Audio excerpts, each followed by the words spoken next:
Hey, Screaming Geek Media here. I am Jerry the Geek. We've got a 4K review for you today. We're going to talk about the Ministry of Ungentlemanly Warfare.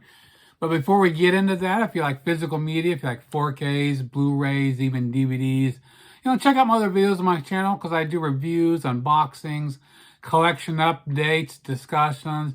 Check that stuff out. Hit the like button, subscribe, turn your bell notifications on for future videos as well.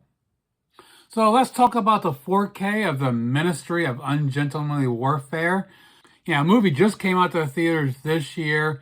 You got Henry Cavill, Alan Ritchson. Of course, Henry Cavill, I mean, his role here is so much different, with the beard and mustache.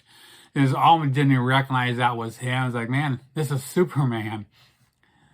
And of course, Alan Ritchson, my wife has a big crush on him. He's done a wonderful job with the TV series, Reacher. And he's gone on to doing other stuff. He's done this, and he's also done a true story movie called, I think it's Ordinary Angels. We saw that at the theater. Very well done movie. Haven't bought that yet. And of course, it's done by Guy Ritchie, which I wasn't familiar with what he'd done. I looked up and seen what, I really don't think I've seen much of what else he's done. One of them he did the live action Aladdin, which, I thought that was a joke. Of course, Disney's, I'm so sick of them doing the live action stuff. And Aladdin, I will never own. I don't care if it's freaking dollar. I will not have that in my collection.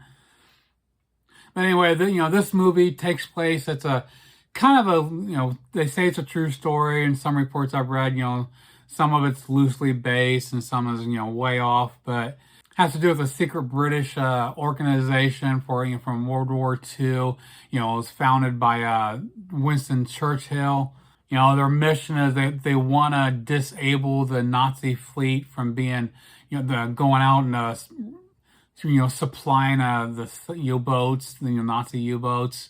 So they get this group of guys together to actually go and do that. Everything is off the books, and if they get caught by the British, they're, disowned, they, be in prison. If they get caught by the Nazis, they're going to get tortured and killed. But it is a good movie. I really enjoyed this. This is actually, it's a lot funnier than I thought. I mean, there's a lot of it that just, some of the dialogue is just freaking hilarious. But yeah, both me and my wife really enjoyed this. Now, this 4K just come out last month at the end of June. And of course, this is a steelbook that was exclusive to Amazon. And also you can see here is, the standard slip you can get. Now, the movie was filmed completely in digital. It came from an 8K source and had a 4K digital intermediate, HDR10. So as you would expect from a movie that was done in digital, it does look pretty flawless. Details, textures are really nice, has some nice depth, color saturation. Now, the problem with this for me is the indoor scenes and the outdoor nighttime scenes are a bit too dark to where there was, some stuff that we just really couldn't see any details of, actually, what are they doing? It was just that damn dark. Now, I had the same issue with Indiana Jones and the Dial of Destiny. The whole opening chase sequence, if you watch my review of that, I had the same issue. It would just looked horrible. Just so damn dark, you couldn't see what was going on. Some of you might say, hey, you don't have a good enough TV. I'm like, I should not have to have a high-end TV to enjoy this. I should be able to process, a good picture. Mine is I got a QLED, middle of the road. I couldn't afford expensive stuff, but I didn't want cheap. But this is not a big issue. I think this is only the second time I've had issues with a movie being too dark in 4K. Even, some people complain about the Friday 13th was too much, and I didn't have an issue with that. So for me, that was my only issue with the 4K is, some of the dark stuff. But other than that, it looked phenomenal. It was really good.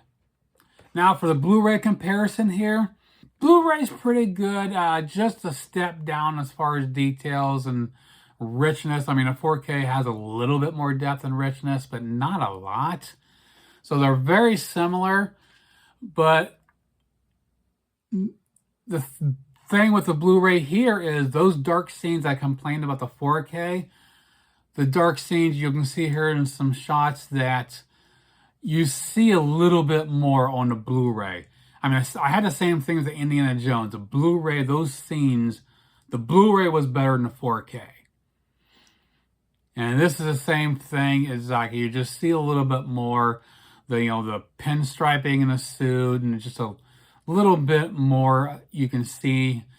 But because the pictures are dark, it was hard to get good screenshots from my camera phone. But you can you do see the difference between a Blu-ray and a 4K. You just see much more in the Blu-ray. But that's the only option. That's the only time that the Blu-ray is actually better. Other than that, the 4K is better slightly.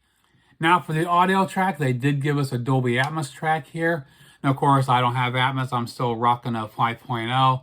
But incredible, impressive track here. Everything's well balanced, good channel separation, use of surrounds, everything is very immersive, really sucks you into the audio. Nice clear dialogue throughout, so nothing bad to say about the audio here. Very impressive. As far as the packaging here, like I said, this is an exclusive steel book from Amazon. You got it's got a slip cover. You can see the grenade there in the pen. You'll slide the slip cover off to give you and of course then we got the back here. Really nice design overall. And inside we got the digital code we'll give to you in a couple of minutes. And we'll pop these discs out so you can see the end artwork. Really nice artwork on the interior. Of course, here's the digital code here you can check out. Hit the pause button, either scan the QR code or jot down the numbers and set that in, and check this out for yourself. Now for the bonus features, not a whole lot here. We got a featurette called The Ministry of Filmmaking, and then we got a theatrical trailer. So not a lot there. The featurette's about, I can't remember how long that was. I think I want to say it was like a 30-minute time. So it was a nice behind the scenes. We actually watched that. It was pretty interesting. So to wrap it up, this is a very nice addition to your collection. Again, it looked great, only, like I said, for my TV, it just came out a little bit too dark as far as the nighttime scenes and indoor shots. You just lose a little bit of details and some of you don't get to see everything. You just miss some of that. But unfortunately, to add this to your collection, this is way too pricey in my opinion. Even the standard Blu-ray, there wasn't too much. The standard 4K slip, they're wanting $42.99. It's like, what the fuck is going on here? The Steelbook is priced at $39.99. So if you want to get the 4K right now, the Steelbook is cheaper than the standard slip. Go figure. I think since Best Buy has went out, you can see a price increase. I mean, not everything, just certain things, especially Lionsgate. I think this is where Lionsgate is really screwing us over. Their prices have went through the roof. This is ridiculous. Considering what their prices were when, through Best Buy, the Lionsgate prices were, $20, $25. And now we're, spending $30 to $40. I mean, this is just crazy. It's out of hand. So if you want to add this to your collection, do some shop around, try to find a good deal on, maybe wait until, the Amazon Prime Day sale is coming up in a couple weeks. I'd probably hold out and see if this will be one of they put a, sale on. But if you do want to pick it up, I would recommend getting it. Again, if the 4K or Blu-ray, it's going to be up to you which one you want. So that pretty much does it from a look at the 4K of the Ministry of Ungentlemanly Warfare. Please comment below, let me know what you think. Check out other videos on my channel, like, subscribe, turn your bell notifications on, and we'll see you soon. Geek out.